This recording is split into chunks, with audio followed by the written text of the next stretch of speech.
Amén. Muy bien, la semana pasada estuvimos repasando un poquito esta lección que tiene como título la veracidad de la Biblia. Y habíamos visto primero la confirmación de que la Biblia dice la verdad. ¿A través de qué? De los hechos. De la historia. Habíamos estado viendo documentos de la historia secular que confirmaban la historicidad de la Biblia. Después estuvimos viendo la confirmación por la arqueología. Ahí estuvimos viendo algunos videos sobre investigaciones arqueológicas que confirmaban que lo que relata la Biblia también tiene evidencias de que fueron hechos que ocurrieron, lugares, personas, o sea, diferentes descubrimientos de la arqueología que iban confirmando que lo que la Biblia contaba sucedió, que las personas que se mencionan existieron, también inclusive hasta los lugares geográficos, ciudades que todavía, o sea, hoy existen con los mismos nombres que están en la Biblia, se mantuvieron. Y hoy nos toca terminar esta lección con confirmaciones por la profecía. Y acá es donde vamos a ver básicamente algunos pasajes, pero más que nada hay una profecía en el Antiguo Testamento que a mí me gusta llamarla la columna vertebral de la profecía bíblica, porque tiene que ver con un sueño que tuvo Nabucodonosor. ¿Se acuerdan del rey Nabucodonosor? ¿Rey de dónde? De Babilonia. En el libro de Daniel, en el capítulo 2, vamos a ir buscándolo y a quedarnos por ahí un tiempito, se relata la historia de este rey que tuvo un sueño. Y estando Daniel formando parte de la corte de Nabucodonosor, habían sido llevados como esclavos, ¿se acuerdan? Sí. Babilonia lleva como esclavos al pueblo de Israel y están 70 años esclavos ahí en Babilonia. Y entre los que habían sido llevados cautivos estaba Daniel, junto con sus amigos, ¿no? Que recibieron el nombre de Sadrac, Mesac y Abednego. Bueno, nadie podía interpretarle el sueño a Nabucodonosor, pero él se entera que había alguien del pueblo de Israel que era sabio y que podía interpretar ese sueño. Y así llega Daniel a Nabucodonosor, y la Biblia nos relata eso en Daniel capítulo 2. Vamos a leer, no todo el capítulo 2, pero la parte en donde se relata, o mejor dicho, Nabucodonosor le relata a Daniel su sueño y le pide que se lo interprete. La historia es muy rica, tiene muchos detalles. Antes, previo a esto, ¿qué pasa? El rey Nabucodonosor primero les pide a sus adivinos, a sus consejeros, les pide que ellos le interpreten el sueño. Y cuando, claro, llega el momento, ¿qué les dicen estos adivinos? Bueno, rey, contanos el sueño y te vamos a dar interpretación. Pero Nabucodonosor le dice, no le voy a contar nada. Yo lo que quiero es que ustedes me digan lo que soñé y que me lo interpreten. Pero rey, le dijeron, no se puede hacer eso, si no nos contás el sueño, no lo podemos interpretar. No, yo quiero que ustedes me adivinen, porque ¿para qué les pago? ¿Para qué son mis adivinos? Quiero que me adivinen lo que yo soñé y que me lo interpreten. El tema es que si no se lo interpretaban, mejor dicho, si primero no adivinaban lo que soñó, lo liquidaban, lo degollaban. Así que estaban cortando clavos los adivinos de... Ese que estaba contra la pared. ¿Eh? Estaba contra la pared. Y no había, y ahí es donde, lo buscan a Daniel. Se enteran de que Daniel tenía un Dios que podía hacer eso que el rey demandaba. Y así fue que Daniel aparece. Dios le revela a Daniel el sueño que tuvo Nabucodonosor y se lo dice. Los adivinos de Nabucodonosor respiraron. Gracias, Daniel, dijeron, nos salvaste. Y él le dice, lo olvidé el sueño. Me lo olvidé, dígame. Bueno, así zafaron los adivinos del rey. Pero justamente Daniel le dice al rey, rey, tú soñaste esto. Pero bueno, eso después lean el capítulo 2. Vamos a leer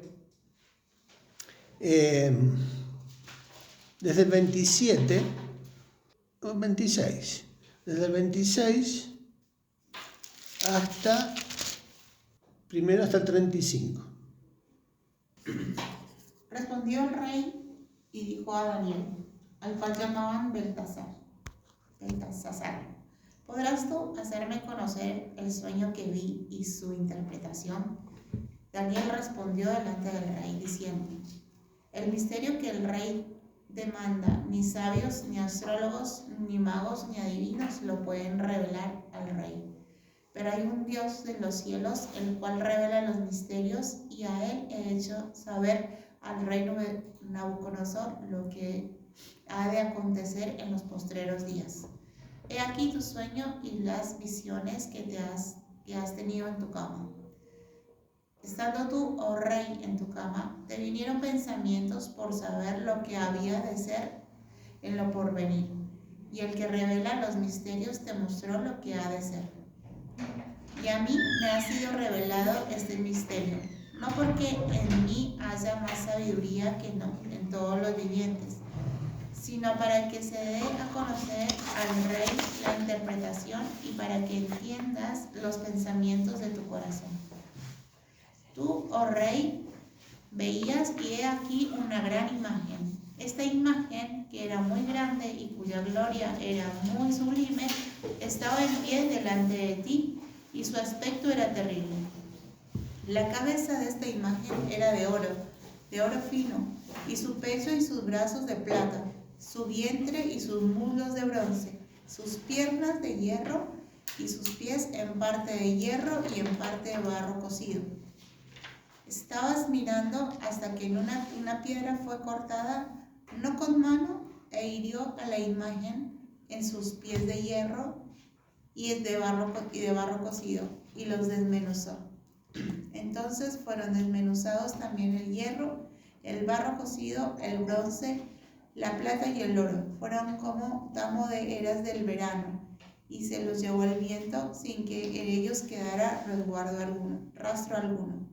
Mas la piedra que hirió la imagen fue hecha de un gran monte que llenó toda la tierra. Primero, ¿qué hizo Daniel? Le detalló lo que soñó.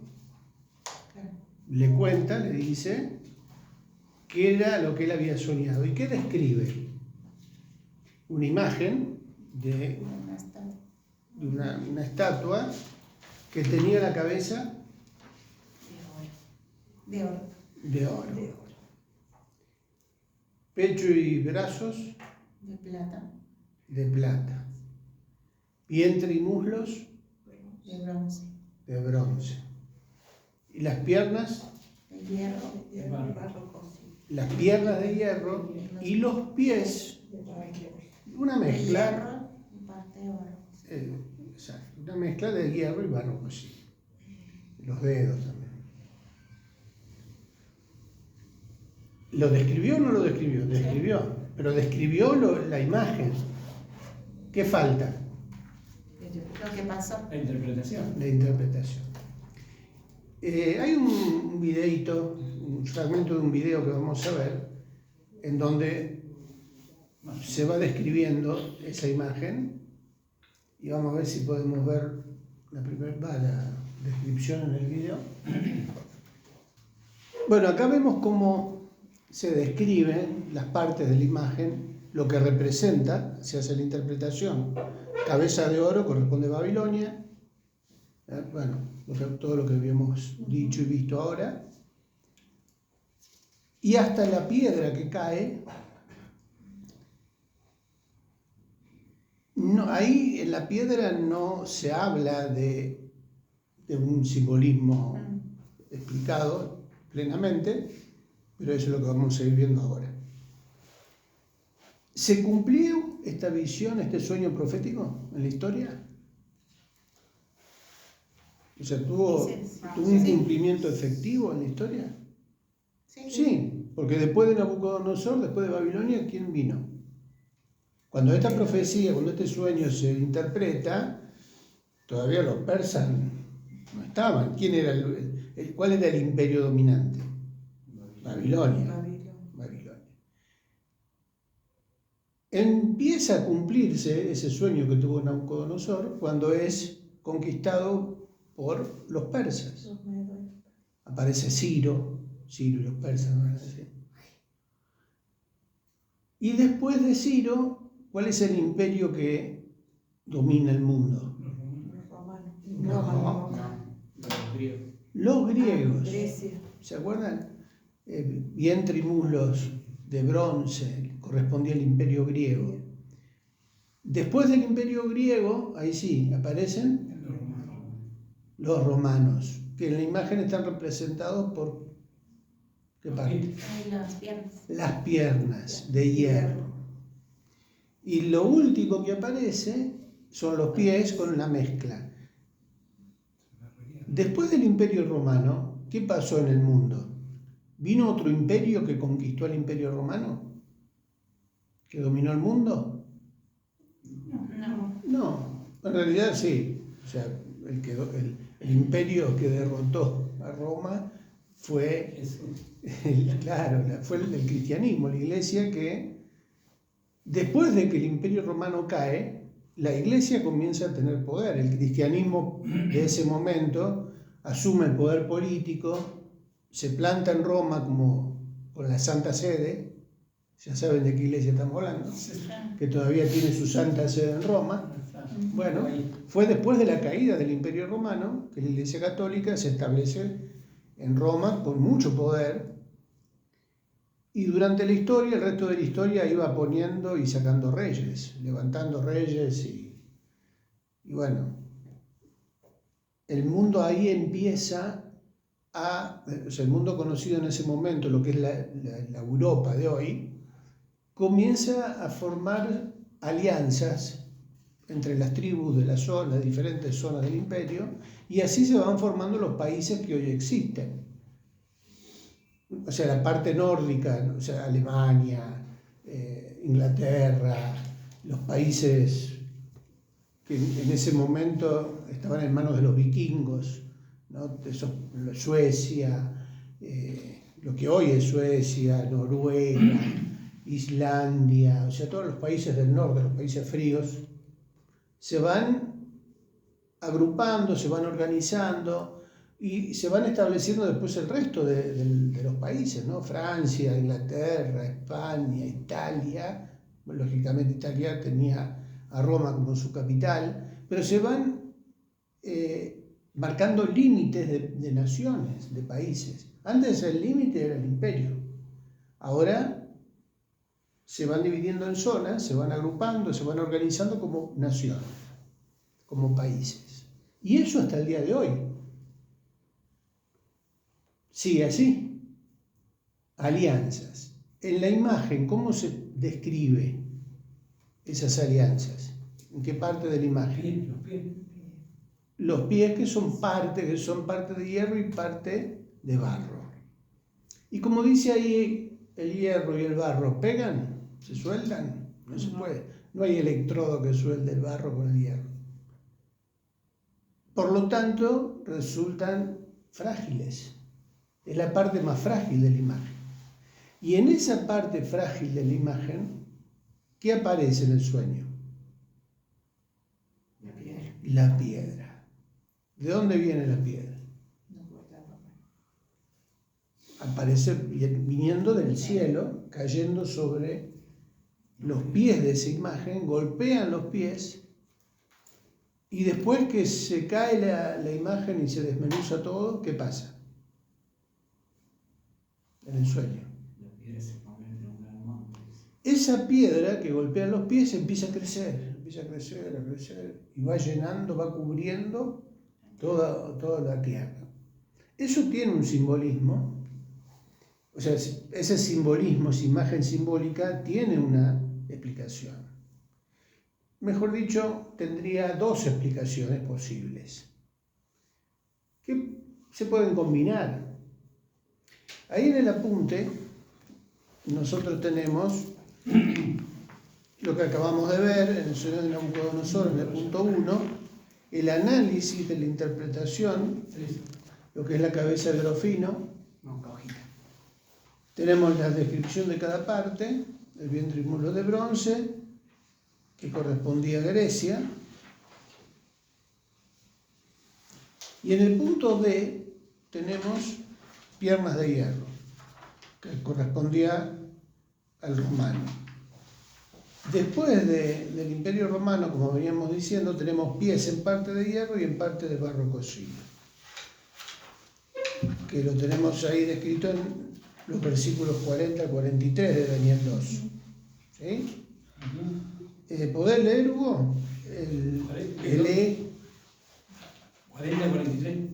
No, el punto E. El punto E. Pies en parte de hierro y parte de... Pies en parte de hierro y parte de barro cocido. Daniel 2, 40 al 43. Este es el último de los reinos mundiales humanos. Aún está por cumplirse el periodo de tiempo en que estamos viviendo. No se vio en el Antiguo Testamento porque no estaba revelado el misterio de la Iglesia. Efesios 3, 5 y 6. 3, 5 a 6. De allí que Pablo dice que la Iglesia tiene que ser quitada antes que se manifieste el hombre de pecado y su gobierno, según Tesalonicenses 2.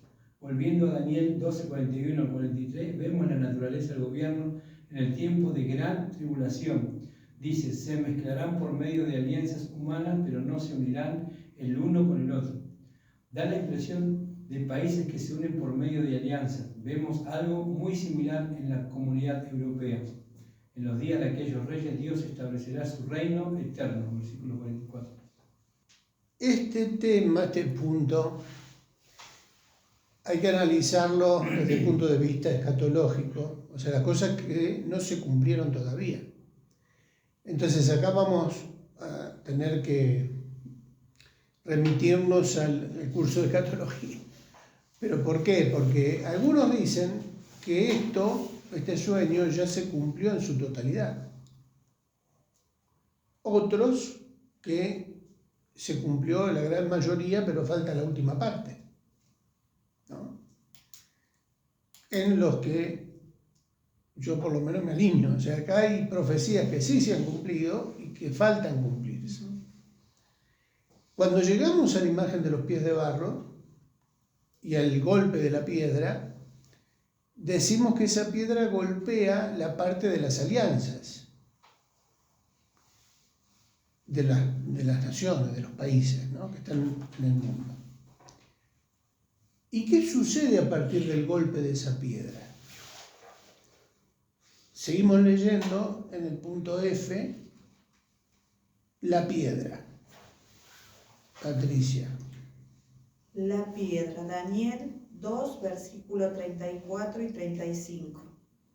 Antes de concluir con la última parte de este sueño, es importante aclarar que existen diferentes escuelas de interpretación que sostienen, por un lado, que las profecías de Daniel con respecto a este sueño de Nabucodonosor, las 4 bestias y las 70 semanas, culminan en la primera venida de Cristo.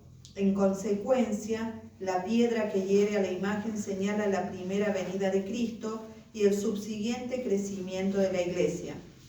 Otros comentaristas interpretan que estas profecías terminan en la segunda venida de Cristo.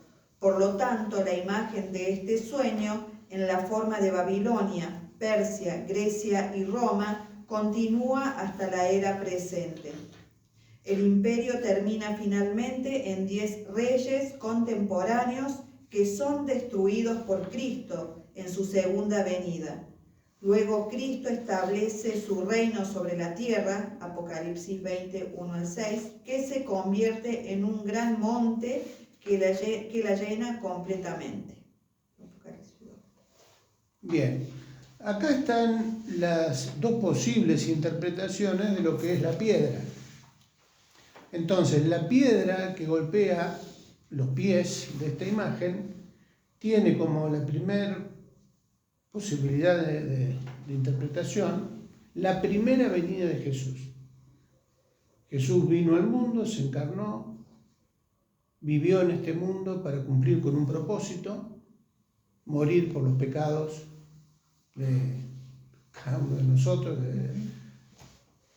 La muerte y la resurrección es lo que les da la victoria al reino de Dios gracias al sacrificio de Cristo.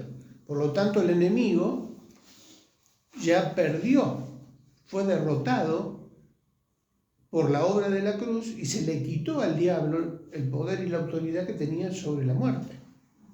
Sobre la muerte, refiriéndonos a la condenación que todos merecíamos.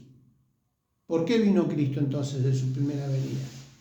Porque vino para cumplir con el propósito del Padre y al morir en la cruz le quita a Satanás el derecho que él tenía de condenar a todos al infierno o al lago de fuego. Ahora, todos los que creen en el sacrificio de Cristo se pueden reconciliar con el Padre y ser salvos de esa condena. Esa fue la gran victoria de Dios sobre Satanás por la obra de Cristo. Cuando Jesús resucita y después de ascender, ¿qué es lo que nace? ¿Qué es lo que viene por la obra del Espíritu Santo? ¿Qué se inaugura ahí en Pentecostés? La iglesia. La iglesia es como esa piedra que comienza a llenar toda la tierra. O sea, lo que sucede en la imagen del sueño de Nabucodonosor es que la piedra, que sería Cristo, que derriba los poderes o el poder que tenía Satanás sobre el mundo, hace que se inaugure ahora el periodo de la gracia. La iglesia comienza a predicar el Evangelio y a llenar toda la tierra con la buena noticia de salvación. Por eso se toma esta interpretación como la primera alternativa para interpretar este sueño. ¿Puede ser posible?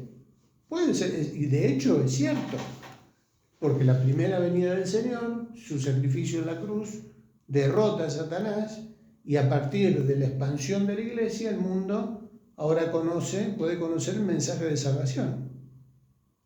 Y de hecho sucedió así. La otra interpretación, ¿cuál es?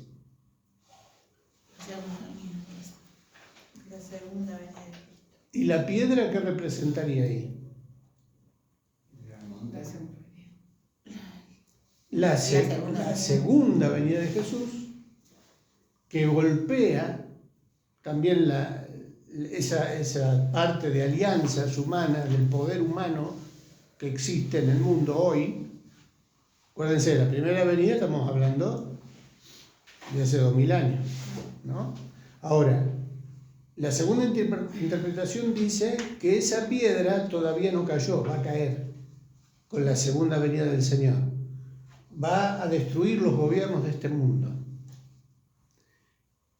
Y a partir de esa segunda venida del Señor se va a establecer un reino en el mundo, que en Apocalipsis se lo ve en el periodo del milenio, ¿no?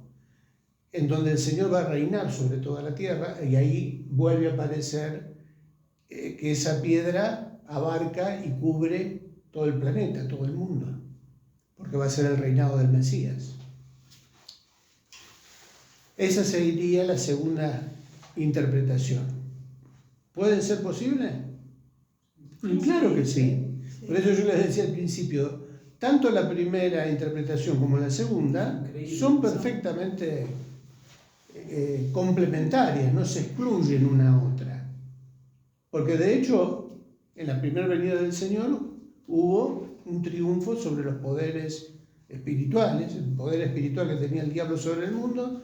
Jesús lo venció y la iglesia empezó a extenderse sobre el mundo predicando el evangelio del reino. Y lo que no se cumplió todavía es lo que va a suceder a partir de la segunda venida del Señor. Entonces, tanto la una como la otra son aceptables. No podemos decir, no, es la primera, o no, es la segunda. No, las dos tienen su grado de veracidad. Hasta ahí vamos bien, más o menos, vamos entendiendo este sueño de Nabucodonosor. Fíjense cómo un sueño, en el Antiguo Testamento, un sueño de un rey pagano, que él pensaba, ¿por qué soñó lo que soñó? Él se acostó pensando en qué? En el futuro de su reino, en lo que iba a suceder después de él. Y Dios en ese sueño le permite conocer a través de esa visión lo que iba a venir después de él. Le revela los imperios, se cumplieron todas esas profecías. Por lo tanto, si el 90% de ese sueño profético se cumplió, ¿qué probabilidades hay de lo poquito que falta no se cumpla? Se va a cumplir. Se va a cumplir. Y de hecho ya hoy, en el mundo de hoy, estamos viendo cómo también se ven estas alianzas de los pies de hierro y barro, también en el mundo de hoy. Los diferentes bloques de países, especialmente uno lo ve en Europa, lo ve en el mundo árabe, lo vemos acá también, en el continente americano. Hay alianzas económicas, pero también hay alianzas o hay bloques que se forman pensando en lo que es la seguridad. Está la OTAN, está la Comunidad Europea, Económica Europea, en las cuestiones comerciales de acá de Sudamérica está el Mercosur, que no le hacemos ni cosquillas a nadie nosotros, pero bueno. El hecho es que también en lo que está pasando ahora entre Rusia y Ucrania, el mundo árabe, Israel, fíjense que ellos están aliándose o formando bloques para defenderse o para atacar. Bueno, y ahí lo tenemos a Don Trump y por un lado, a Putin por otro, a Netanyahu en Israel, a los que serían los persas, porque acá en la figura aparece el imperio persa. Irán. En la actualidad es Irán, Sí. con los ayatolá, con ese gobierno teocrático que le juró la muerte a Israel. Bueno, así está el mundo, sigue el mundo en esa misma situación de conflicto, en donde las alianzas son frágiles. Hoy están aliados, pero mañana se vuelven a pelear entre ellos y hay una inestabilidad a nivel global, que es justamente lo que se está preparando para que aparezca el anticristo. El resto de la historia profética que está en la palabra de Dios está para cumplirse, se está cumpliendo. Hay cosas que nosotros no sabemos, o sea, nosotros sabemos lo que ellos quieren que sepamos. Vaya a saber lo que se teje entre bambalinas, ¿no? Hay cosas que se manejan. Lo que nosotros nos enteramos ya está resuelto desde antes. Los acuerdos, los documentos, los convenios, los pactos de paz, todo eso que se anuncia. Vieron que ahora está ahí Estados Unidos tratando de firmar un tratado con Irán para terminar con esto, pero eso es lo que sale en las noticias. Vayan a saber todo lo que está pasando por detrás. Ahora, ¿está previsto en la Biblia? ¿Está previsto en la palabra de Dios lo que va a suceder? está. Así que no nos tiene que extrañar. Uno se entusiasma con esto y como para meterse a la verdad. Pero este punto de las confirmaciones proféticas, vemos que en la palabra de Dios, así como se relató, se anunció, se escribió, así se cumplió. Porque, vuelvo a repetir, todo lo que Daniel le dijo a Nabucodonosor, en el orden correlativo, se cumplió al pie de la letra. Porque los imperios que vinieron fueron los mismos que se fue revelando del sueño de Nabucodonosor. Como decíamos, lo que falta es lo que está sucediendo ahora. Lo que está relatado en los pies, esas alianzas, está sucediendo ahora. ¿Qué es lo que faltaría? Que venga el Señor. Que caiga la piedra. Que caiga la piedra. Así que, muchachos, cómprense un paraguas reforzado. Yo tendré que cuando estaba en el colegio, hace no mucho tiempo, yo no sé por qué me quedó tan claro unas clases que nos daban de las profecías de Nostradamus. Sí. ¿Qué onda con eso? Porque obviamente no son de la Biblia, no son de nada, pero mucha gente le siguen ir en los colegios. Yo me acuerdo que nos enseñaban eso. Obviamente, ¿qué pasa con él? Con Nostradamus, es un falso profeta, un adivino al servicio de Satanás y del mundo de las tinieblas. Las cosas, ojo que Satanás imita hasta los dones que el Espíritu Santo dio a las iglesias, el diablo los imita, y entre ellos los proféticos. Pero son adivinos, no son profetas de Dios. Y muchas de las cosas se cumplen como se anuncian, entre comillas, y muy agarrado a los pelos, y hay que tomar las profecías de Nostradamus ¿con qué? Con príncipes. No solo de él. Nosotros acá en Argentina tuvimos el Nostradamus argentino. ¿Ah, sí? Parravicini. Parravicini, el famoso Parravicini. No hace mucho en Rusia también apareció una viejita ciega que todo lo que ella anunciaba se cumplía. Diabólico. Y bueno, y los Simpsons que dicen que todo lo ay no, por Dios, eso es una profecía. Sí, bueno. Digo, ay, eso sí que es más diabólico. Los Simpsons, claro. Bueno. Se basan en las profecías de, ay no. Bueno, pero todo eso es cierto. Existen, pero lo que ellos manifiestan evidentemente no viene de parte de Dios, sino de parte del enemigo. Por eso hay que tener cuidado y por eso siempre estamos tratando de alertar a que no nos distraigamos con otras cosas raras y que volvamos a la Biblia. Porque como vemos, lo que está relatado acá es lo único que se cumple perfectamente. Y bueno, ahora estamos viendo esto como una ilustración, como un ejemplo de cómo la palabra de Dios anuncia las cosas que forman parte del plan de Dios y se cumplieron y se van a cumplir. Lo que sigue después en las hojitas que ustedes tienen son profecías que se refieren a Jesús, profecías mesiánicas. Y ahí tienen en esas columnas, vamos a ver si la logramos entender. La profecía de cumplimiento. Tenemos dos columnas, ¿no? En el margen izquierdo, la columna de la profecía, y en el margen derecho, la columna del cumplimiento de esa profecía. O sea que dentro del mismo texto bíblico tenemos la profecía y tenemos el cumplimiento. Y así con todo lo que sigue después, ¿no? Nacido de una virgen, fue profetizado en el Antiguo, se cumplió en el Nuevo, que iba a ser de la simiente de Abraham, de la casa de David, que iba a nacer en Belén. Se cumplió al pie de la letra. Iba a ser homenajeado con regalos.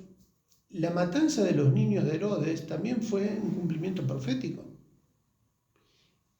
Será llamado Emmanuel, será un profeta, un sacerdote, y así con todo el resto de la lista, ¿no? Ahí es más que nada a nivel documental. Ahí están esos pasajes que muestran un ejemplo de cómo en el mismo texto bíblico tenemos el pasaje donde está la profecía anunciada y también los pasajes donde están los cumplimientos de esas profecías en el Nuevo Testamento. Y como veíamos recién en el sueño de Daniel, ahí tenemos parte de la profecía cumplida, pero dentro del mismo sueño hay partes que no se cumplieron, que faltan cumplirse. Bueno, y después tenemos en el Nuevo Testamento, tenemos Apocalipsis, Primera Tesalonicenses, tenemos anunciada la resurrección de los muertos, la segunda venida, el arrebatamiento. Son cosas que todavía no sucedieron, pero están escritas, que van a suceder. Tenemos la batalla de Armagedón, una batalla decisiva. Tenemos... Esa va a ser la última, digamos. El Armagedón va a ser la última profecía. No, todavía tenemos, porque tenemos el milenio, el reinado tenemos los juicios, o sea, cosas que van a suceder. Después del juicio ante el gran trono blanco, después del último juicio, ¿a dónde va a ir Satanás? ¿A dónde va a ser echado Satanás? Al lago de fuego. En el lago de fuego ya van a estar ahí el falso profeta y el anticristo, que fueron derrotados en la batalla de Armagedón. Después de la batalla de Armagedón fueron arrojados al lago de fuego el falso profeta y el anticristo, pero todavía no Satanás. Satanás fue arrojado después, porque hubo una rebelión final, después del milenio.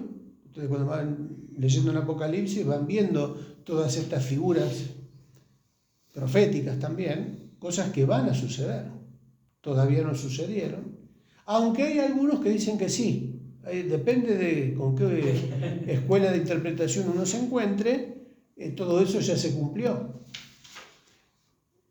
Pero bueno, para eso hay que ir a escatología, ¿no? Introducción a la escatología. Entonces son partes que están anunciadas en el texto, pero que todavía no se cumplieron, pero se van a cumplir. Sí o sí se van a cumplir. Bueno, hasta acá llegamos con esta parte del cumplimiento a través de las profecías. Por un lado, como tenemos en el resumen de la hoja, las cosas que se cumplieron a lo largo de la historia y las que faltan cumplirse. Y de esta manera terminamos con la parte de introducción bíblica. La Biblia dice la verdad. La Biblia es palabra de Dios. Y por todas estas evidencias, tanto de la evidencia de la historia, la evidencia de la arqueología y la evidencia profética, podemos concluir de que la Biblia es realmente la palabra de Dios, inspirada por Dios, que dice la verdad. Y que por lo tanto podemos confiar. En la actualidad el mundo intenta desacreditar la Biblia, combatirla, hacer creer a la gente que todos los que creen en la Biblia son ignorantes, que creen en un libro de mitos. Pero como acabamos de ver, ¿hay mitos en la Biblia? ¿La Biblia miente? ¿La Biblia cuenta cuentos de fantasía? No, son hechos veraces, comprobados, y que por lo tanto lo que falta ahí, sí o sí, se tiene que cumplir y se va a cumplir. Por lo tanto, más que nunca debemos afirmarnos en el mensaje del texto bíblico, ¿no? Basar nuestra esperanza, nuestras convicciones en lo que dice la palabra de Dios. Y no solo nosotros, sino también aprenderla para poder compartirla.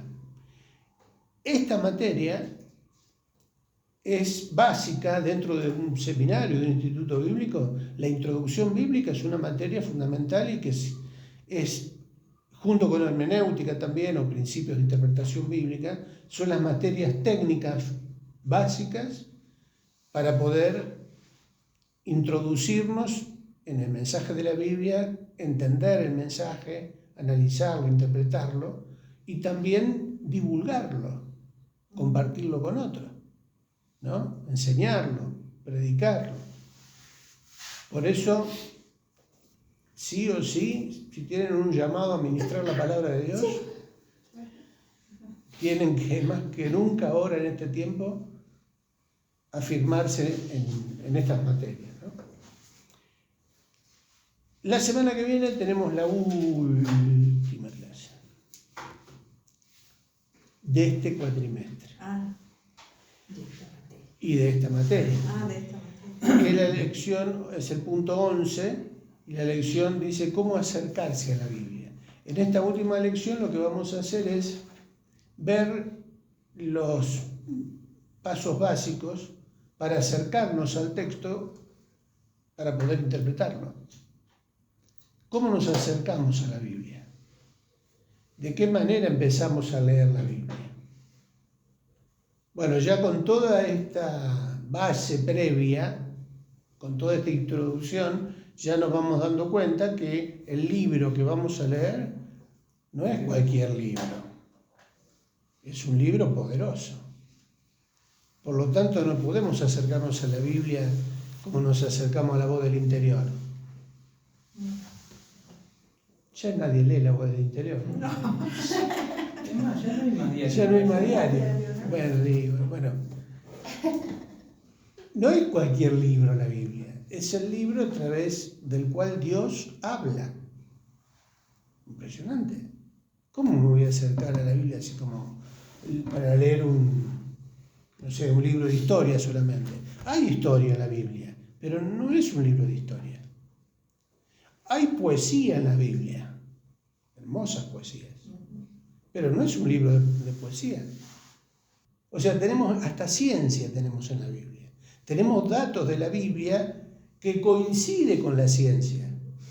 La pseudociencia moderna que combate la Biblia intenta denigrar el mensaje bíblico, anularlo, sembrar dudas sobre la Biblia. Pero resulta que la Biblia termina dando elementos que la ciencia después tiene que confirmar y rendirse ante la evidencia de que también la Biblia tiene cosas científicamente veraces. Impresionante. ¿La Biblia es confiable o no? Sí. Es confiable. Y más que nunca tenemos que prestar atención a su mensaje, a su enseñanza, para estar preparados, ¿no? Y poder compartirla. Huguito, Hugo viejo, Hugo nuevo. ¿Querés guiarnos en una oración? Gracias a Dios por este hermoso día que nos diste. Bendito por las es. que pusiste, Señor, por poder estar aquí en tu casa, Amén. estudiando tu palabra, Señor.